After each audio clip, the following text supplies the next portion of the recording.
Hey yo, welcome back to AIW's The Card is Going to Change. My name is Ronald Two Legs. I'm here with AIW owner John Thorne. We're back for a third week in a row. Look at us go. Here we go. What's up, John? Back on track. We're doing it. I guess I should get the microphone in front of my face. He sounded a little farther away, but that was earlier when we were just chatting there before the show. I figured you were going to move something. Yeah, I was just leaning back in this chair, getting mentally prepared for the hard sell. Hard sell Monday. Well, technically it'll now be Tuesday, but hard sell nonetheless. Cibernetico De Mayo coming up. You booked a Cibernetico once again. I thought it was successful. I thought it was a good match last time. We're going for it another time, huh? Well, we gotta give a shout out to our sponsor, the Exchange. Oh shit! You're right. We haven't been so sponsor heavy lately. So, shout out to the Exchange. Do we have any other sponsors? Or is that the only one we're running with? We got a couple inquiries. I don't know. That's a question for EVP Coach Jim.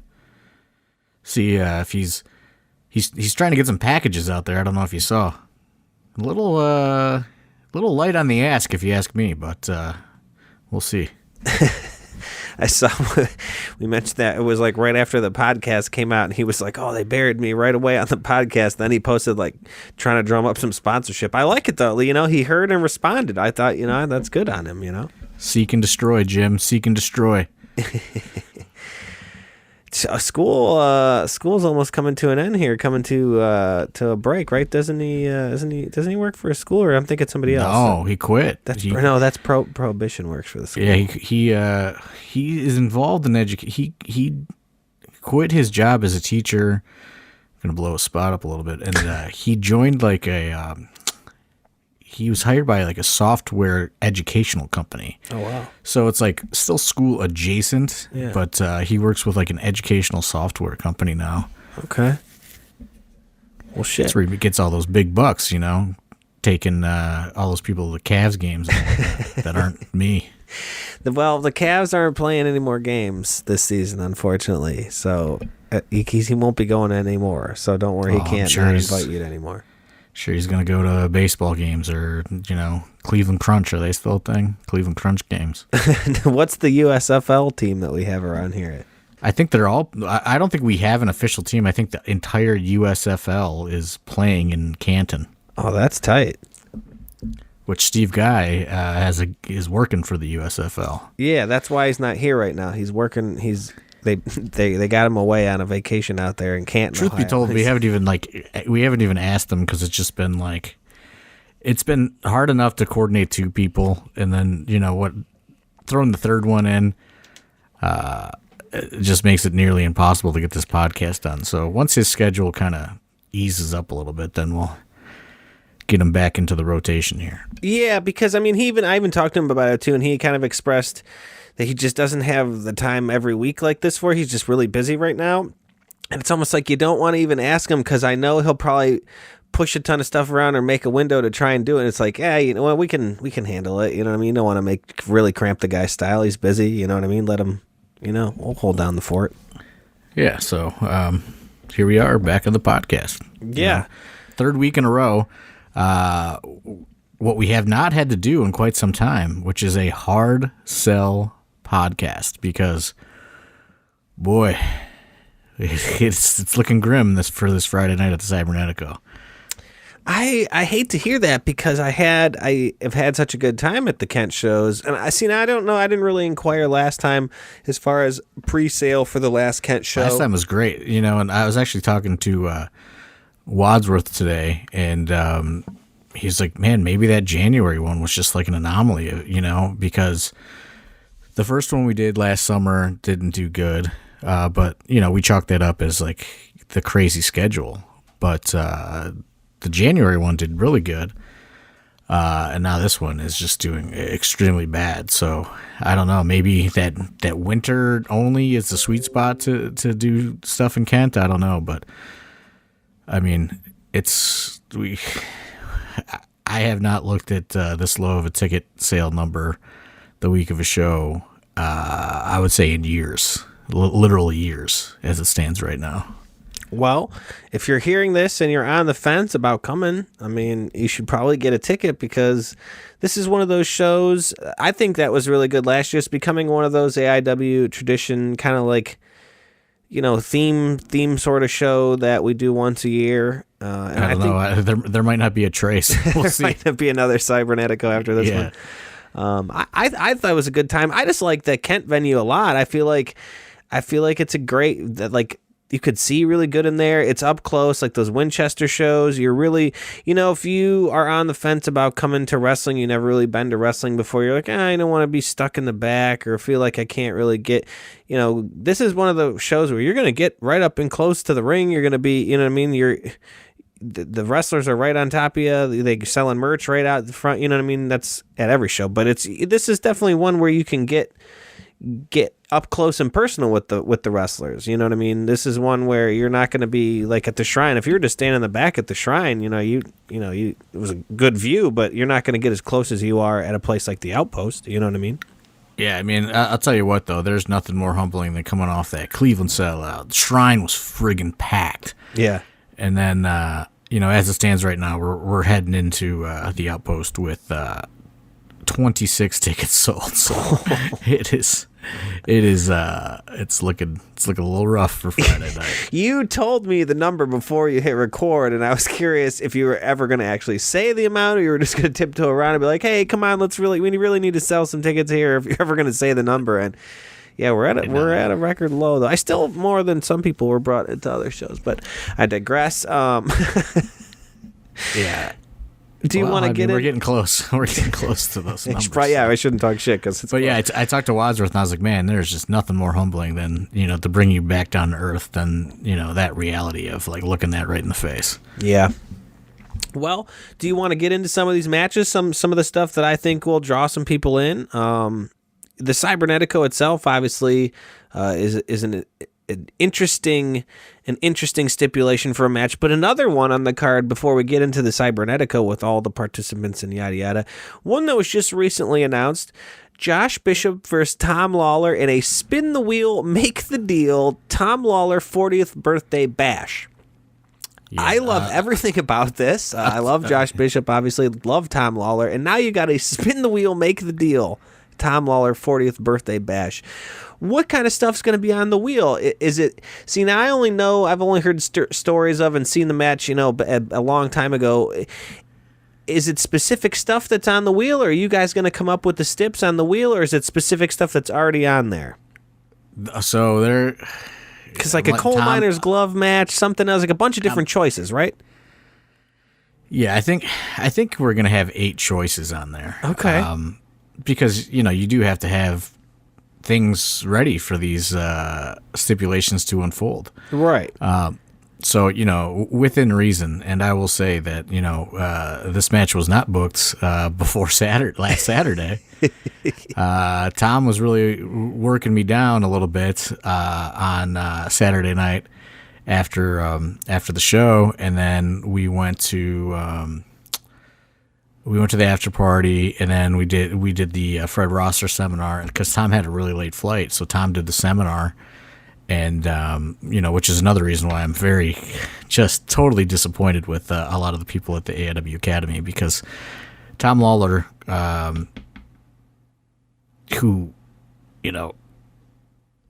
shouldn't have to be, you know what I'm saying? Like he's coming around and participating in these things that the rest of the AIW Academy is not.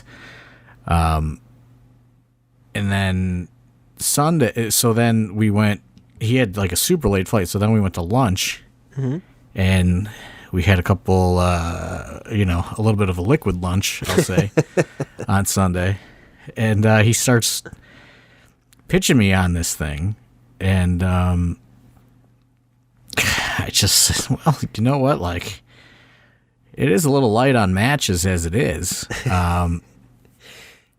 because we're planning for the Cibernetico to go long, and, one thing led to another, and he's like, I don't have anything that weekend. And we're like, do we put it on Gauntlet? Do we put it on this? And I was like, fuck it. Let's just put it on Kent. Who cares? Which I wish maybe I would have thought twice about because, well, A, the bad ticket sales. B, adding the flight was not ideal, to say the least. You can't get cheap flights from Vegas for Tom?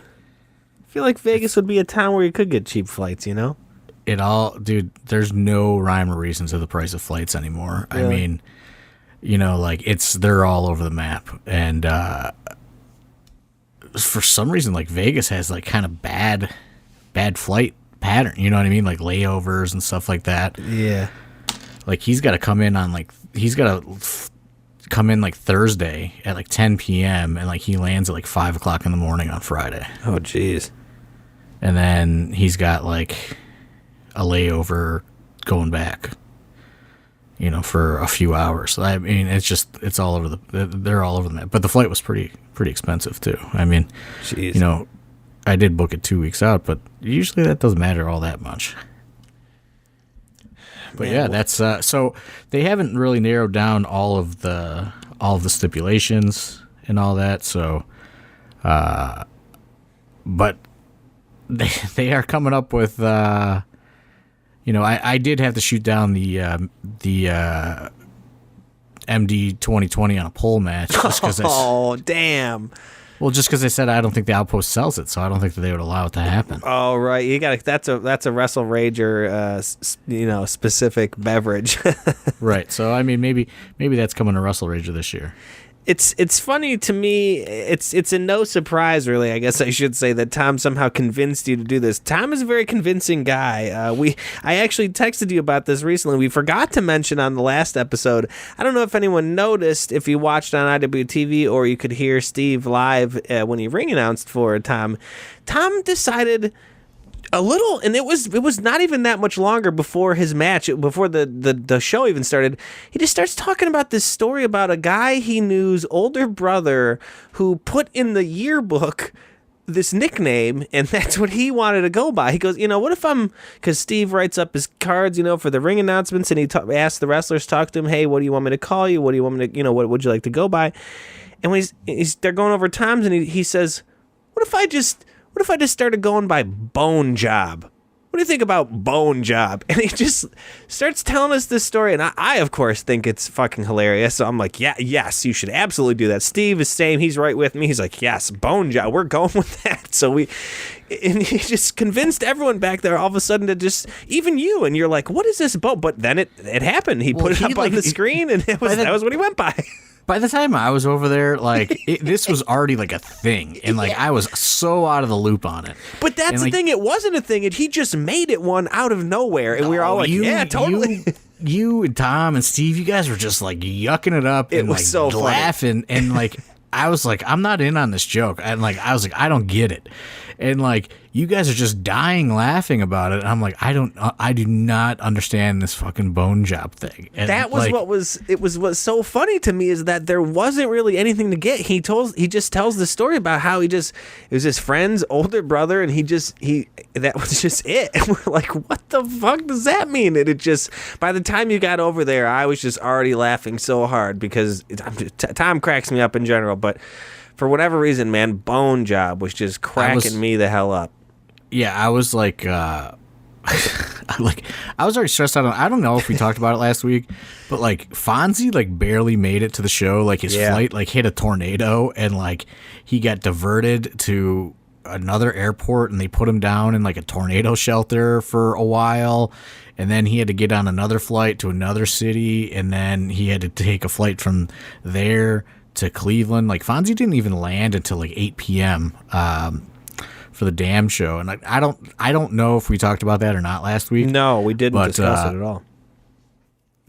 So I'm trying to coordinate that whole thing, and he's like a talk to texter, so you're trying to decipher these text messages of what's going on, and then whoever was supposed to get him, I think it was Ethan, so now Ethan is on crew duties. So then, you got to find somebody to go get him because the show's going to already be going on by the time that he lands. I mean, he didn't get there until like intermission. Yeah, it was stressful for you, I'm sure. So like I'm like dealing with this, and I walk into this whole bone job thing, and I'm like I couldn't have been like more just like aggravated. Like I was like, what are you guys talking about? It was you, and then it's funny that you were that aggravated because you just seemed to you weren't like in on it, but you're just like, what? You were kind of laughing, like, all right, whatever you guys say, like, whatever. Like you were like over it, like you're like, I could care less about you. Yeah, just do it. You're like, yep, your bone job now. Yes, Steve announced him as that, and it was great. I loved it. But yeah, we're Bone Job versus Josh Bishop in a spin the wheel, make the deal match. Yeah, and so Tom wants it to be shoot. So, like, there's going to be no, like, he wants to spin it, and then whatever the match is, they're doing the match. There's going to be no planning. There's going to be no anything. It's going to be 100% shoot. So, if they land on the coal miner's glove, and I'm sure Josh Bishop doesn't even know what that entails, they're going to figure it out. Like, they're totally doing it live on the fly Friday night. That's what Tom wanted to do. His birthday is in mid-May, so this is going to be a little bit before his birthday. But he said for his 40th birthday, he always wanted to do a spin the wheel, make the deal match, and he talked me into it. So we're gonna see what happens on Friday. It could be the best thing, it could be the worst thing, it could be the most forgettable thing. We really don't know. See, now to me, that is an absolutely, you made the right choice putting it on this one with the hard sell, because to me, if you're out there, and I'm not even bullshitting right now, if you are out there and you are on the fence about coming to see this show or not, and you have yet to buy a ticket, you need to purchase a ticket, because Tom Lawler is the absolute perfect man for what you just described. If you've ever seen the AIW match where Tom Lawler and former AIW roster member Worldwide had a on the beach like brawl for all, it was incredible. Tom Lawler versus the Karate Man, incredible. Tom is the perfect person for this match, and I'm telling you right now, it's going to be another 5-star classic just like those two were. And if you haven't bought a ticket, you really should, because I really feel like Josh and Tom are going to deliver on this match. I'm pretty excited. We got a cage match on the last one. Now we're getting a spin the wheel, make the deal. I'm checking all kinds of boxes off for AIW. This is great. Yeah, and all tickets, of course, are $20 for the show on Friday. Obviously, as it stands at this point, we will be selling them at the door. But unless there's something, a crazy rush after this podcast airs, which fingers crossed. But all tickets are $20 for this Friday, and you're gonna get. It is very limited matches because we do plan on blocking off a considerable amount of time for the Cibernetico. Okay. Next thing we want to talk about will everything be announced, or is there anything we're not announcing? Yeah, everything's going to get announced. I mean, we can just burn through it all right now. It's all going to get announced this week anyway. Okay. So up next we got Jossie versus Ziggy. I believe that graphic is out there right now. So you're getting more. Like I said, a lot of people were clamoring they want AIW women's division back. It seems like every show now we got at least 1 or 2 women's matches on the card. And they really want. It seems like the crowd is really taken to Ziggy. So this is a perfect venue show to give her another opportunity and get her in there with Jocelyn, who is the gold standard when it comes to the AIW women's division right now. I think it's a great opportunity. It's also we talked about a little bit last week about that review kind of felt things were rushed, but then understood why the show was paced the way it was, yada yada yada. This show is going to be a little looser, you know what I mean? Like we have a big Cibernetico match, but for the most part, with how few undercard matches there are, they're all going to be given quite a bit of time to get out there and experiment a little bit. I think in this match it'll be interesting too, because like you said, Joss is the gold standard. She's the top of the top here in the AIW women's division. But Ziggy has definitely made some fans and got some crowd support behind her. So it will be interesting to see how much it will be. Who's with Joss, who's with Zig. It'll be interesting to hear the crowd participation on that one.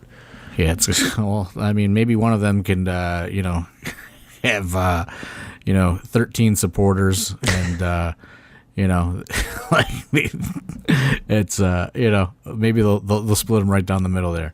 We're calling on everyone to get out there, start hawking some tickets. Let's go, wrestlers. On to the next match. We have a tag match. The Bitcoin Boys, the AIW Tag Team Champions versus Money Shot. Now, I feel like these teams have kind of been on a little bit of a collision course. It's a little bit of a weird matchup. Obviously, they're not all hanging out in the good guys locker room, the babyface locker room. I don't know how this one's going to play. Obviously, again with a more how's a nice way of saying this? We're sucking at selling tickets. More intimate crowd. It may be a little interesting because neither of these teams are necessarily fan favorites. And it will be interesting to see. Once again, they've squared off, in multiple tag matches, but once again, now one-on-one shot for Money Shot, we're going to see what happens here, whether the Bitcoin Boys, and there's always the Duke is always lurking. I should say the Bitcoin Boys, obviously the Duke will be there. Well, I don't know. He no-showed the West Side Bowl, which we did just announce we are returning to on June 17th. Remember that? Duke no-showed. Yeah, what did he say? I forget, too. Didn't he say why? Wasn't he busy? What was he? I forget what he said he was doing. I forget what our explanation was, but he had a COVID exposure. Oh, yes. Now I remember. Well, he can't be blamed for that. He can't, better safe than sorry. Yeah, the Duke. The Duke is looking out for everybody's health. I think he was just scared to get in there and mix it up with the shooters. He was staying away. Moving on.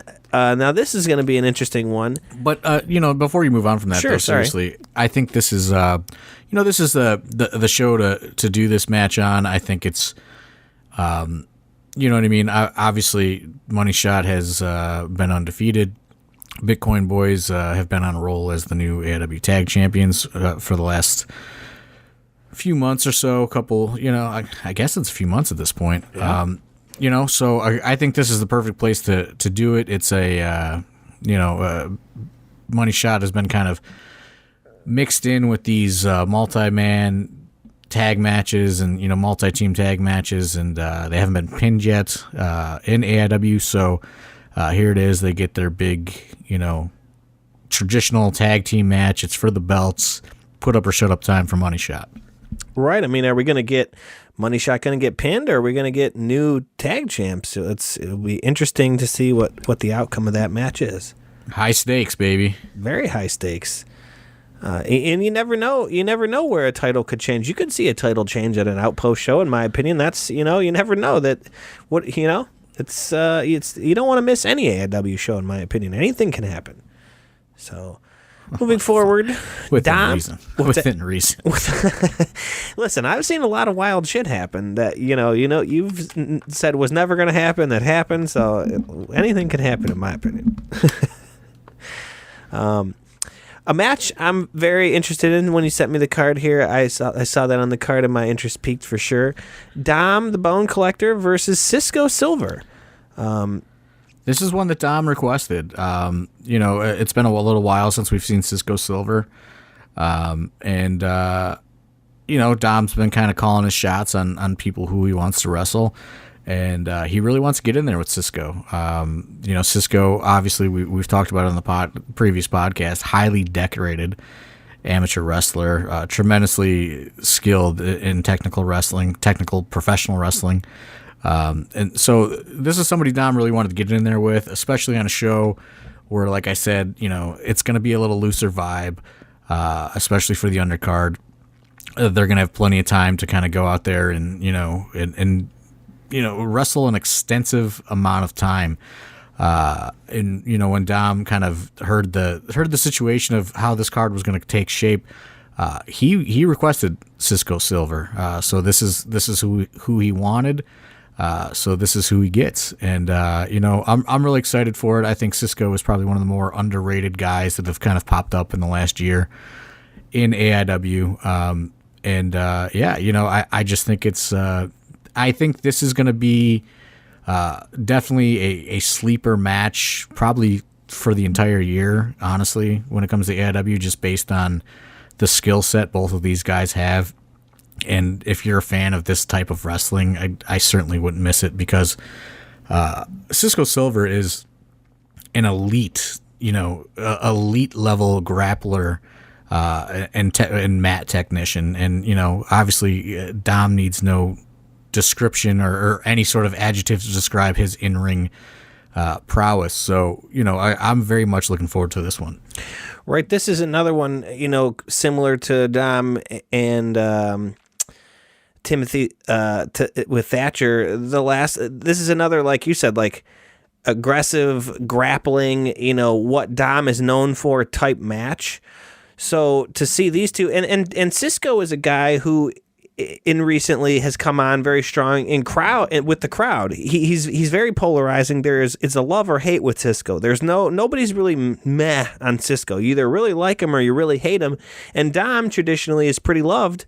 So it's going to be interesting to see if there will be any Cisco supporters, or if it's all going to be, all for Dom and very hated for Cisco. And let's be honest, I don't think anybody hates Cisco's in-ring ability. They hate Cisco. They hate Cisco from a personal stance of, what he does outside of wrestling. I mean, I don't think that there's anybody that can watch Cisco Silver wrestle and say, man, that guy's not good at this. No, and know what I mean? I don't mean hated in that way. I just mean his character, especially with when he was wrestling Shaw and stuff. Has embraced the bad guy role, I guess I would say, in AIW. He has a bit of a chip on his shoulder. He has a bit of a, that kind of attitude. Cisco definitely has some attitude about him. I think he's kind of embraced that. So when I say hated, I just mean in the sense where, wrestling sense, nothing. Yeah, but you know what I'm saying. Like I think I'm just looking at it from a strictly performance based. Oh yeah.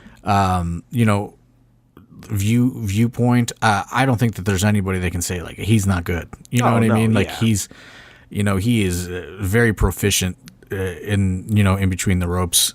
So I'm very much looking forward to this match, and I'm sure Cisco will. He's gonna embrace all the boos and everything else, because at the end of the day that he's gonna react how the crowd reacts, right? So right. I mean, I'm very much looking forward to this, though. Yeah, I think it's going to be a great one. And like I said, Dom requesting him should give you all you want, all you need to know about the match, or him as a competitor.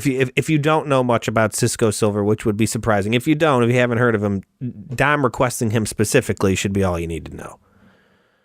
Moving on to finally our Cibernetico match.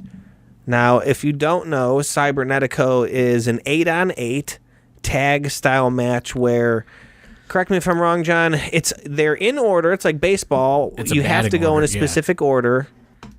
But also, if somebody gets thrown out of the ropes or over the ropes, it's an automatic tag. So, I think it's lucha style tags. But okay.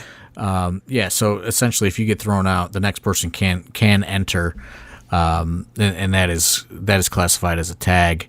We did this last year as kind of like we didn't really know. It was kind of a test. We didn't really know what we were doing. One of the dates from the Winchester just happened to kind of, land on Cinco de Mayo. And we went, well, we're going to name the show this, and then we're going to figure it out later. And, I don't think anybody in that match last year even saw a Cibernetico match prior to it being announced. And, it forced everybody to do quite a bit of research, and, they watched a lot of Cibernetico matches, leading up to it. And, it really kind of forced people to learn something. You know what I mean? Like sure. It was a unique experience, and, it ended up going very well. It had a whole bunch of different types of wrestlers involved last year, and I think it went an hour, or very close to an hour. So that's why we're kind of leaving this kind of open-ended. You're gonna get that undercard. There's gonna be intermission, and then we're coming right back, and we're going right into the Cibernetico until the end of the night, because we don't know how long it's gonna go. Now, I think this year is much like last year. It's a lot of different guys on either side. It's going to be an interesting Cibernetico match. We got two captains, PB Smooth, a captain, former AIW champion, so it's no real surprise to me that PB is a captain. But on the other side, we got Shaw Mason. Now, I'm not necessarily surprised to see Shaw as a captain there, because I think Shaw has come on very strong in AIW and shown a lot recently in AIW in his matches and what he's shown in the ring. But I also think that Shaw comes from a disciplined background of, amateur wrestling and that type of stuff, and has probably been the captain of some teams before, so it doesn't surprise me to have him in that role, deciding and choosing, who he wants on his squad. And one thing that we really wanted to make a point of doing this year is we wanted it to be all people who have come through or are involved with the AIW Academy. So that was kind of the tricky part of kind of putting it all together, which it kind of was like that last year, but we really kind of wanted to make this a staple of the AIW Academy as far as the match goes. Like I said, I don't know if we're going to end up doing one next year or not. The jury is definitely still out on that, but we really wanted to kind of involve Academy graduates in this match. And, there's a couple non-graduates, but they are heavily involved in the school as it is. So, we really wanted to kind of keep it, a in-house, so to speak, Cibernetico match. So, that is how kind of these teams came together. And initially it was going to be veterans, students versus the new class that debuted last year. But, as we were kind of putting it together, we thought, maybe it would be better to mix it up a little bit. Now, do you think did it just kind of just came about that way because it's kind of how you are essentially anymore, is always trying to think students first? But is that just another thing in your head? Like, as I don't know how often these students are gonna go out there, or I shouldn't call them students, AW graduates are gonna go out there and they're gonna go to a promotion and the guy's gonna say, you ever wrestle in a Cibernetico? We're thinking about doing a Cibernetico today, but they could. These students can now go out there and say, hey, that's just another match that I have done before and have been prepared on and have informed on in the wrestling world. And I feel like that's just another tip of your hat, like, hey, as a wrestling school owner, it's not necessarily to train them for a Cibernetico. What it's really about training them for is being out there for an extended amount of time. They're not going out there, they're not, planning a 6-minute match, going out and executing a planned 6-minute match, and then going to the back. I mean, there are a lot of moving parts in the Cibernetico match, and there is a lot of room for them to learn how to improvise, learn how to work on the fly. There are so many little different things for them to learn throughout this match. That is why we want to make it so student-based. Yeah. Not necessarily like learning how to do a Cibernetico, but when you're out there for an hour, you know what I mean? You're not going to be able to choreograph or, remember every little thing that you're supposed to do. And, unfortunately with, the Winchester shows going down and all this stuff, they have not had a lot of chances to get in there and grow as performers. We've added the pre-show matches and things like that, but, that is obviously with limited time restraints. So, this is like, okay, like, we're throwing them into the fire, mm-hmm. and we're going to see what happens. And, we do have some veteran people mixed in there on both sides to kind of try to keep the train on the track, so to speak. But, it's very much a sink or swim for Academy people. And, let's see what you can do in this environment. where it's almost kind of like the Karate Kid thing. Like, you're putting him in a Cibernetico, but it's not necessarily because you think that, like I said, they're going to go out there and another promoter's going to say, hey, what they're going to do in a Cibernetico. No, you're preparing them, like you said, to be out there for a long time, to have to improvise, to have to, do a lot of different things on the fly, and they're learning that throughout the Cibernetico without even realizing it. Sort of, you're just kind of putting them in that position, which is it's like a lesson. It's like an undercover lesson, right? They did not realize that what the point of it is, and that is true. It is very much an undercover lesson for the academy. This is this is the advanced class. This is AP wrestling, so to speak. You're never. I would bet that 99.9% of the time they will never be asked to be in another Cibernetico match ever again in their entire careers. Right. But what they are going to learn throughout the process of the Cibernetico match are things that they will be able to apply all the time, which is working on the fly, improvising. I am sure things are not going to go according to whatever whatever plan they come up with. So they're going to have to audible. There are strict rules to this thing. You know what I mean? Like if you get thrown out, you're to the back of the batting order. You know what I mean? So you're not in until the entire batting order goes through again. Like there's a lot of moving parts in this thing, and it can go very bad. There's make no mistake about it. You know what I mean? Like this could turn out to not be a great match. But then again, that's what we thought last year, and everybody thought that it was going to go bad last year, up until the point to where the entrances were happening last year and people were not sure that it was going to be able to be pulled off. And some people, say that was one of their favorite matches of the entire AIW calendar year last year was the Cibernetico match. So, you never know what's going to happen. And that kind of brings me to the next point about it, too, something we've talked about several times on the podcast, and that's seeing these wrestlers from a start point to not a finish, but throughout a journey and watching them.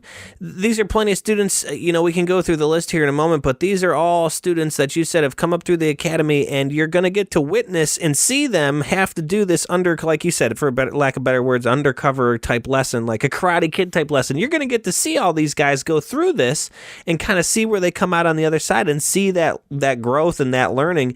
If you're invested in these AIW, the newer talent, this is definitely a match you're going to want to see, because this will be a place, like you said, they're going to wrestle for an hour. There's going to be plenty of room to learn about these guys and either love them or hate them in this match going forward in AIW. And to me, that's a big part of why we come to AIW and see this. See it's a fun thing to watch talent go from a student debuting to wherever they make it throughout their career. And, you could look back at some of this stuff and say, hey, look at that Cibernetico match. It was either a make or break. There's going to be plenty of moments for stuff like that. And I think it's exciting.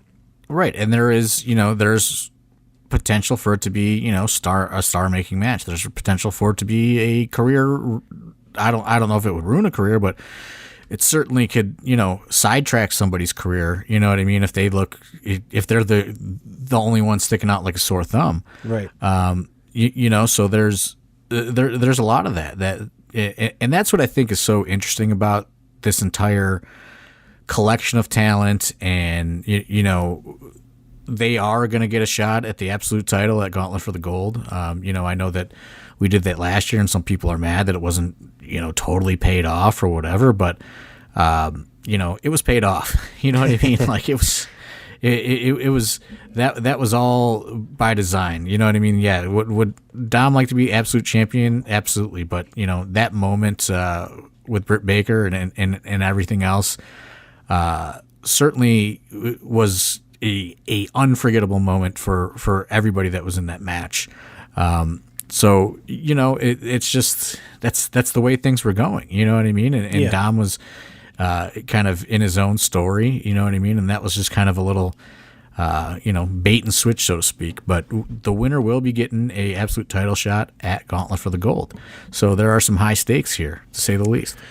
So let's look at the lineup here. Like I said, we do have the team captains of PB Smooth and Shawn Mason. We'll go over PB's team first. We got PB Smooth, Brian Carson, the Duke, Philly Collins and Marino Tenaglia, PME, Tyson Riggs, Sid Von England, and the intense champion, Derek Dillinger. Quite the team. That's a pretty good squad. Yeah.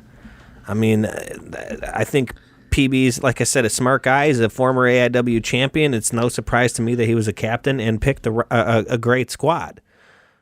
On the other side of that, we have Shawn Mason as the team captain, Hardway Holloway, Wes Barkley, Calvin G. Lewis and Malcolm Cambridge, members only, Austin James, Chuck Stone, and Arthur MacArthur, bulking season. Also not too shabby of a squad, if you ask me. Right. Like that's the thing when I was looking at it, and it kind of like, like you hear one team and you go, oh man, that's going to be the better team. But then you hear the other team and you go, well, that's a pretty stacked up team too. You know what I mean? Like, obviously if you don't follow AIW, every single show, this may not look like that stacked of a matchup. But for our, hardcore fans that watch everything, this is a pretty stacked up Cibernetico, you know what I mean? Especially, and there's a lot of people with a lot to prove on both sides, you know what I mean? Like Arthur MacArthur, maybe, you know what I mean? Maybe he's looking to break out kind of on his own, Calvin G. Lewis, same thing, on the other side, Philly Collins, a lot of people are saying he's one of the most improved wrestlers of the year. So there's a lot of different directions this can go. I mean, you have an AIW intense champion in there, and Derek Dillinger. Anything, you know what I mean? That guy's a champ in the company. There's a lot that can go with that guy in the ring. But a big point for me, and I feel like something that bears mentioning, is we've talked about these moments that some of the newer graduates have had. You see a guy that had the match with Kaplan, Hardway Holloway comes out on top. Now you look at Shawn Mason, notices that was his first pick, the first guy he chose that was revealed for his team, Hardway Holloway. I think that's that's a direct result of him seeing that match with Kaplan and thinking, hey, that's a guy I want on my side. We got PB Smooth on one side. You need another big man out there. And Big Sam is the first that comes to mind. To me, it's all telling a story here, baby. And they did train together. You know what I mean? There's a lot of different layers. There's a lot of different layers, that you could peel back on both of these sides. I'm really happy with it. To be perfectly honest with you, but like I said, there's a lot of different styles mashed in these lineups. So there's a lot that could go wrong, and there's a lot that could go right, and there's a lot of, clash of styles that are going to get in there with each other. It's just something you're not going to see all the time. So to me, if there's ever stuff like this, to me is you can't miss on the AIW show, because this is not something, every year, you get wrestling matches. You don't get a Cibernetico all but once a year, so this is one you gotta check out. And then on top of it, like you said, all these newer AIW talents with a lot of sink or swim moments. To me, this is just something you don't want to miss. Yeah, I absolutely agree. I'm looking forward to it. I think that, just the sheer spectacle of the whole thing, is worth the price of admission alone. I'm sure they're going to be doing drink specials in there at the Outpost all night long. It is Cinco de Mayo. Oh yeah. So I really hope that people kind of come on out and party with us. You're going to find out who will be taking on Matt Cardona at Gauntlet for the Gold. There's just there's a lot of things going on this show, kind of undercover, so to speak, that I don't think people realize the stakes that are involved. I mean, you got to think about it. Just with these 8 people alone, I could look at these two teams and just right off the bat, you're thinking shot at the absolute title versus Matt Cardona. You got guys on the same team that could maybe one over the other. PB Smooth would love another shot at the AIW title. Derek Dillinger would love to hold 2 titles like Josh did. That's that's a little, that's something that, we didn't discuss, which is, if one team gets totally eliminated, then the remaining team starts wrestling through their lineup until there's one person standing. Yeah, so that's a little twist to the Cibernetico that I think that we do need to mention is if if an entire team is eliminated, then, the remaining team, they start wrestling through themselves until there's one person standing. See, that I didn't even know. I was just thinking in my head, on the team wise, like, hey, somebody's got him in the corner, they're getting beat up a little bit. A lot of times, somebody jumps in, kind of helps out, or just what, there's a lot of things that happen in tag matches. Some of those things, a teammate may let a teammate get beat up a little, or they may not always. You could see some teammates plotting against each other, which is a shot at the absolute title is big. So anything can happen. No, I 100% agree. It's there's a lot of things. I'm going to read the definition of Cibernetico as well. Sure. It's a multi-man professional wrestling elimination match that was created and primarily used in Mexican lucha libre professional wrestling promotions, especially CMLL. The match format sees two teams of varying sizes face off against each other. It uses standard lucha libre tag team rules, with eliminations occurring with pinfall, submission, disqualification, and countout, and it allows a wrestler to enter the match when their tag partner exits the ring, as well as when they tag out. A special batting order system is used, in which the wrestlers are given a specific order and may only tag in and out in that order. If two or more men from the same team remain, they must face each other to determine one individual winner. So, yeah, that's a lot to that. Right. I mean, I don't necessarily know how you do countouts unless you're down to the final guy, because, exiting the ring kind of equates to a tag. So that's the only kind of weird thing on that. But, yeah, I wanted to read that because I think people forget about that last little bit, to where, if there's multiple people left on one side, they wrestle all the way down until there's one individual winner. Right, because it's got, one person gets the shot. It's not the team, they're not taking as much as some people would love a team taking on Cardona to dethrone him. That is unfortunately not the rules of the match. Right, so, you're right in the fact that, maybe these teams, aren't going to be so quick to break up a pin or, you know what I mean, help out whoever's in front of them. Right. I mean, $20 tickets, Cinco de Mayo, the beers, Tecate is going to be flowing, some tequila is going to be going. You need to get a ticket. Get on out there, ease John Thorne's tension a little bit, buy some tickets, AIWtickets.com. What's the link? Is that it? AI tickets? I forget what it is. They say it you say it on something. AIWrestling.com? Yeah, but I thought there was a specific ticket link. Well, Eventbrite. Okay. Well, all the social medias have the ticket link. Any of the wrestlers, they're all tweeting the links. I've seen a lot of the hard sell from everyone in the back, so that's always good. We do have a couple questions in the Discord we can knock out before we. Yeah, I did. I opened it up to the Discord. If you're not in the Discord, I definitely recommend getting in there.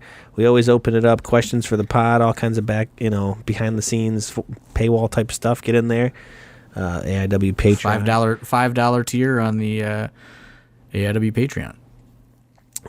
Ski Jeremy, resident AIW health technician, EVP of health, asked, "Will Riley Rose ever be back?" And I believe hasn't been that long since Riley Rose, has wrestled in AIW. Yeah, I mean, there's just nothing. People got to go away for him to come back. You can't be missed if you don't go away. So, I don't know. You know what I mean? Like, he's talented, but he also just was not, I don't think, clicking overall. So, we're going to kind of move away from that, and, the train keeps moving a little bit, and, maybe we revisit it another day.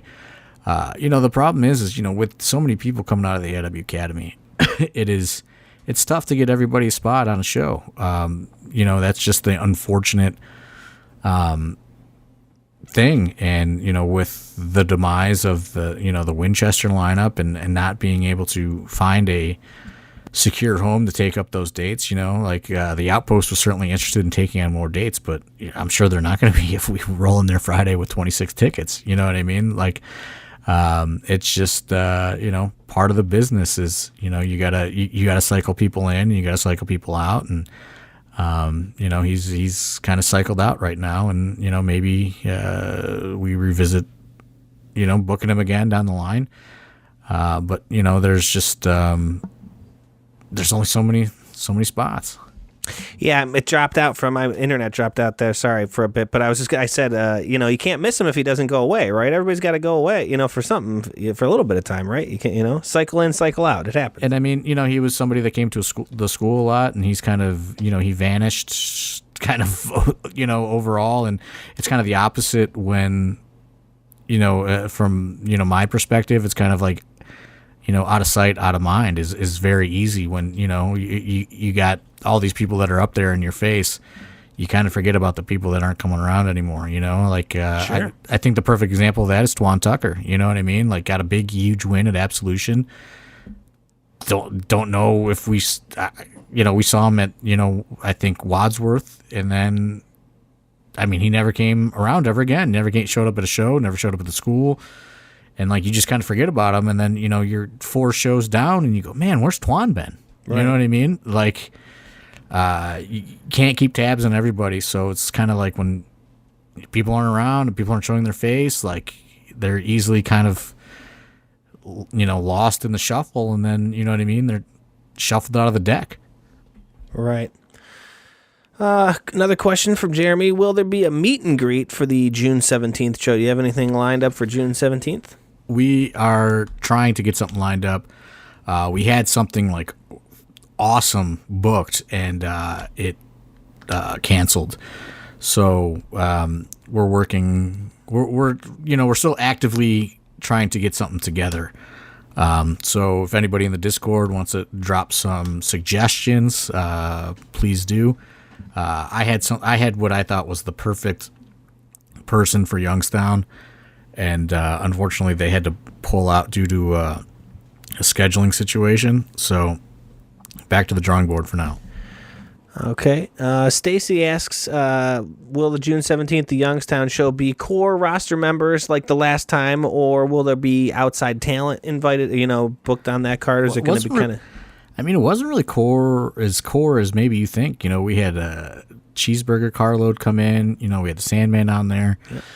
Obviously we built to the main event because Chase was the hometown guy. That kind of stuff isn't really, I guess, purposefully thought of. You know what I mean? Mm-hmm. It's just kind of how things come together for, for the date, and then there's availability issues and different things. What we had booked this last time, when we were there, and then they kind of were trying to get us to bump it. So things were kind of at a stalemate there for a little bit, because they wanted the venue was trying to get us to reschedule it, but we were really adamant on trying to keep it on the same day as Toy Hio. So we were at a little bit of a stalemate, and we kind of got a little bit behind on, like the previous question and booking a name, and then we had somebody, and then they, then it was kind of like a hold on, and then the hold on, it went away. So, it wasn't I guess a conscious decision to not bring in outside talent or bring in outside talents. You know what I mean? It's just, most of the shows are pretty much core roster. You know what I mean? Like, other than, here and there things, obviously we stacked up the Temple. That was kind of a unique situation. But, yeah, I don't know. It hasn't really been thought of as a yes or a no, honestly. I guess maybe a question where he was leaning is because you get a lot of names, maybe some AEW talents at Toy Hio. Is there any type of relationship there? I mean, like, Ethan Page was an AEW staple, Danhausen, guys like that seem to always be at the toy stuff. Is there any ever chance that any of those guys could come back? Or the thing is there is this rumor of AEW is going to be starting a show on Saturday. So, you know what I mean? Like you can't book AEW talents on Fridays because Rampage is on. So I don't think that you'll be able to book AEW talents on Saturdays, you know? Right. If this new show is real and it's all, you know what I mean? It's not just rumor. So, you know what I mean? Like I'm honestly waiting to see how all of that shakes out before I even inquire with an AEW talent. You know what I mean? Because then you're in the situation where, you know, they have to go to TV. Right. So I think there's a lot up in the air on that. I don't think the talent knows. I don't think anybody really knows what's truth and what's false. So yeah, I don't know if there's going to be AEW people on the show, you know, but I mean, I don't even know who, like, I honestly don't even know who would qualify as outside talent. You know, like I don't even know. You know, like right, because I mean, even got guys like the Prize. You know, Alec Price. He's a guy who is an outside talent per se, but he's on so many AIW shows. I feel like he's almost an AIW roster member at this point. He's not on every show, obviously, but he's on the big ones. You know, and like people like him are extremely busy. You know, like so it's. It hasn't really been thought out, you know. I'd be lying to you if I told you that we had a signed, sealed, and delivered card right now for Youngstown. You know, we were really trying to lock down a meet and greet person. It all fell apart kind of with this in limbo thing that we went through a couple weeks ago. So we decided, like, hey, you know what I mean? Like, we're just going to announce it with Chase Oliver on the flyer. He was the big hometown hero. Last time we were there, and then, you know, we're going to kind of try to fill in the blanks as we go, because we didn't want to kind of get in a situation where we're waiting around to announce it. You know what I mean? Like, I wanted to get it announced, and, you know, we're certainly going to try to figure out some attractions, you know, because, you know, I think the Sandman certainly helped. I think, you know, Cheeseburger being on the show, that was like a weird guy that you wouldn't normally see in an AIW lineup. Stuff like that, I think, certainly helped last time we were in Youngstown. Cool. Another question from Jeremy. Do you have a dream gimmick match that you want to do in AIW? You know, we're getting, you know, the spin the wheel, make the deal. We're getting Cyberneticos. We've done a cage match recently. Is there anything that you have wanted to do? I think I know the answer to this one, which is... I want a ring in the middle of a body of water. Yes. Or FMW style, or at least over a very large pool, like Spring Break Nitro episodes at La Vila. Yeah, the bash one or the other, and all that. Yeah, no, like, did you ever watch those Nitros where they would do it at like a club, like, and the ring would be over the indoor pool? Oh, that's fantastic. And it was sick. So something like that. I mean, I don't think that we could ever pull it off, just even financially with whatever that would cost. The barge, dude. We got to get the AIW Lake Erie barge up and running. That's why we need you to subscribe to Patreon, buy tickets to the show, go to AIWrestling.com, buy some merch. Come on, subscribe to Fight Plus. We need money to do AIW on a barge in Lake Erie. There's no rules in the middle of Lake Erie. It's international waters. A man could be killed. Well, let's not get crazy. Hey, we're hard selling. I'm getting crazy. Yeah, but yeah, I mean, that would be the ultimate to be able to pull off something like that. You know, that's the big pipe dream.